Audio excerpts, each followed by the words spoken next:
इन काफिरों से कहो कि भला देखो तो, अगर अल्लाह तुम्हारे कान और आंखें छीन ले और तुम्हारे दिलों पर मोहर लगा दे तो अल्लाह के सिवा कौन सा माबूद है जो तुम्हें ये नेमतें फिर बख्शे। देखो हम किस किस तरह अपनी आयतें बयान करते हैं, फिर भी ये लोग रूगर्दानी किए जाती हैं। कहो कि भला बताओ तो, अगर तुम पर अल्लाह का अजाब बेखबरी में या खबर आने के बाद आए तो क्या जालिम लोगों के सिवा कोई और भी हलाक होगा।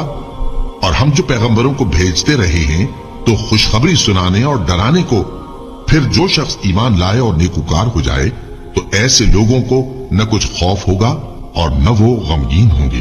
और जिन्होंने हमारी आयतों को झुटलाया उनकी नाफरमानियों के सबब उन्हें अजाब पहुंचेगा। कह दो कि मैं तुमसे ये नहीं कहता कि मेरे पास अल्लाह ताला के खजाने हैं, और न ये कि मैं गैब जानता हूं, और न तुमसे ये कहता हूं कि मैं फरिश्ता हूं।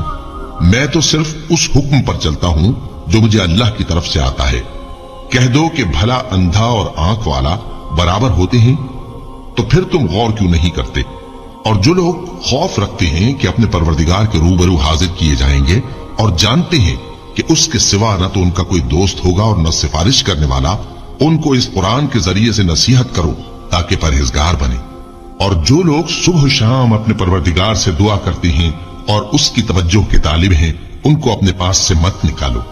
उनके हिसाब अमाल की जवाबदेही तुम पर कुछ नहीं और तुम्हारे हिसाब की जवाबदेही उन पर कुछ नहीं। बस ऐसा न करना, अगर उनको निकालोगे तो जालिमों में हो जाओगे। और इसी तरह हमने बाज लोगों की बाज से आजमाइश की है कि जो दौलतमंद हैं वो गरीबों की निस्बत कहते हैं, क्या यही लोग हैं जिन पर अल्लाह ने हम में से फजल किया है। क्या अल्लाह शुक्र करने वालों से वाकिफ नहीं।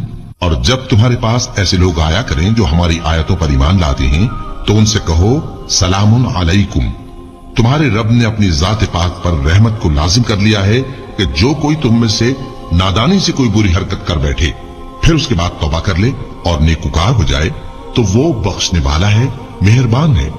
और इसी तरह हम अपनी आयतें खोल खोल कर बयान करती हैं ताकि तुम लोग उन पर अमल करो, और इसलिए कि गुनहगारों का रास्ता जाहिर हो। अल्लाह हमें समझने की तौफीक दे।